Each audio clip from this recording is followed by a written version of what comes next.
Hey guys, welcome back to my channel. So today's video is a very requested one. It's all about how we built our dream house and everything like that. So I've written all the questions that everyone's asked, but if I forget any or if I miss any, just comment below and I'll be sure to get back to you when I can. So if you want to know all the details, stay tuned. So back in 2016, Brad and I decided that start to save for a house. At that point in time, we weren't 100% sure what we were going to do. We just knew we wanted to save. We were living with my parents, which we're so fortunate for because we were able to save a lot more money there than what we would have been if we were out renting. So if you do have that opportunity, which I know not everyone does have, but if you do have it, I definitely would say take it because it's so worth it. I know it can be a bit painful being with your family and confined to a room and everything like that, but it is definitely worth it in the end. So yeah, at that point we just hopped online and went onto all the bank apps and everything like that, and they have little calculators you can use to figure out how much you could roughly borrow. So then we decided to make a budget so that we could set enough money aside to save for that, but also still be able to like pay our bills and live and everything like that. If you want more details on a budget, let me know, but I'm not gonna go into all that now because that'll take forever. But yeah, so we had our budget and we just started working away and putting money aside. Then fast forward to 2018, we found a block of land that we liked in a nearby estate. So we did end up putting a deposit down on it, and then just as we were about to sign the contracts, we had our solicitor look over it and he was like, don't sign it. It's a dodgy contract, I wouldn't sign it. So then me and Brad were like disappointed, of course, but we said, yeah, definitely gonna take your advice. We were not gonna sign it, which we are so lucky we did because to this day, it still hasn't even been subdivided. So they had problems with something or other, but definitely would recommend make sure you get a solicitor to read through your contracts because they know what they're looking for, they know what they're doing. He was really good. Luckily for us, we didn't get stuck into a contract. We were out and everything like that. So then we were just like, okay, we'll just keep looking, that's fine. Fast forward to 2019, we were randomly looking online one day and all these blocks of land had come up for sale and we were like, oh, that's amazing. They're pretty good price and everything like that. So we contacted the sales office and they said that they'd actually come back onto sale because they had to introduce new setbacks and everything for them that the previous owners didn't know about. So they didn't want them. So then they put them back up for sale. So then me and Brad were like, okay, perfect. Pop a holding deposit down while we go get our pre-approval from the bank. So at this point in time, we'd been saving since 2016. And it was then 2019. So we've been saving for 4 years. So we had a good deposit behind us and everything like that.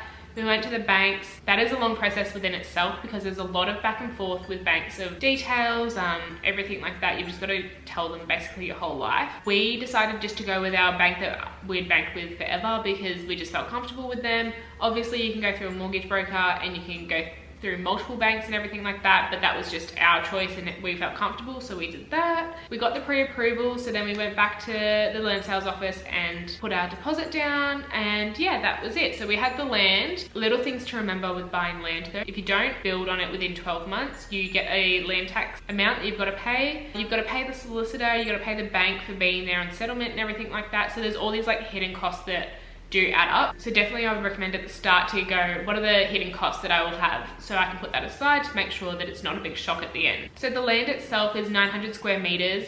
It has a decent setback at the front of the house. So we have a big front yard, which not everyone loved, but we actually love it because we can park our cars down the driveway. We don't need to park out on the street and everything like that. So yeah, we actually really like the front and we feel like it's a bit more roomy and a bit more secluded. So we like it. That was all like the land side of things. So with the build itself, we went with Porter Davis. It's the Vermont 33, but it's just a little bit redesigned because we didn't like the front of the house. So we redesigned it so that it suited us. We got away with that because we had it all drawn up before we went into the appointment to get it approved and everything like that. I know a lot of people do ask for things to be changed, but they do knock it back a lot because I just don't think they like to do the work and do everything behind it. But yeah, because we had it drawn up to scale and everything like that and ready to go, all they had to do was approve it. So that's why I think we got a big change approved. But if you want that design, just let me know and I'll send it through because I'm more than happy to share it. The main thing to remember is with volume builders, they do say build this home for such and such amount, but there is so many upgrades on top of it, especially with their display homes. When you're walking through and you see things you like, it's all basically an upgrade. They never display their basic home. When we went looking for a house that we wanted to build, we said, okay, we like this design. Can we have a breakdown of this display home and all the costings of this display home? Not the minimum build, this one. So then we could go through and get a more realistic price on what it would be to build. With that as well, then we could easily go through and go, okay, well, we don't want that upgrade, we don't want that, okay, we know how much that's going to cost, etc. So with the Vermont 33, the minimum price to build is $282,000, and then each upgrade is different. So the things we got upgraded in this home were our vaulted ceiling, which was about $9,000 in the end, and then our facade at the front. So the look of the front of the house, they have a few options you can pick from. Our facade option was $15,000. The redesign of the front of the house actually wasn't that much. It was about $900 to redesign the whole front. It works in ways that you get credits back. So if we deleted a door or anything like that was already on their basic design, we've got a credit back to use. So it's a lot of back and forth. It's good to have a spreadsheet when you do start building, so then you know, all right, this much is this costing this much, we get this much back, and then you can figure it out a lot better that way like that. That's what we did, and it takes a lot of work, but it's definitely worth it, so then you have a better idea of how much it's going to come to. So also when you're looking at home designs, I definitely recommend like waiting or asking even if there's any promos happening at the moment.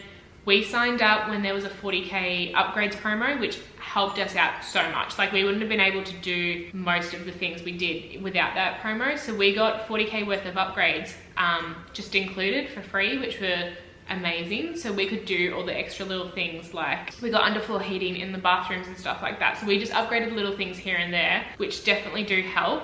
A big hidden cost is also things like downlight. They're not standard included in homes. I don't know why they're so backwards like that, but if you have an electrician or someone that can do it after handover, you definitely would save a hell of a lot of money doing that, because they are ridiculously priced, and things like PowerPoints and all that. With our flooring, we decided to do that after handover as well, because what we were going to pay Porter Davis for the flooring would have been really cheap, nasty product, whereas we paid less for our flooring but got a heap better quality by doing it after handover with an outsourced company. So definitely would recommend in doing like research on things like that, because if you do have a tradie that you know that could do things, or if you do know someone that could do things a bit cheaper, it's definitely better to do it after handover, because you can save a lot more money. With the designing factor of the house, make sure you just go to every display home ever, like anywhere. Take photos of everything. That's what we did, because if we liked something, we took a photo for it. Then when we went to pick the stuff, we just showed them and said, we like this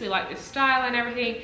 And then they can help you from there, like get a better idea of what you should go for and everything like that. But yeah, definitely go to all the display homes and just have a look and see what you like, because there will be things you do like, things you don't like, but it just helps you in the end to make a decision, because there's so many options when picking things.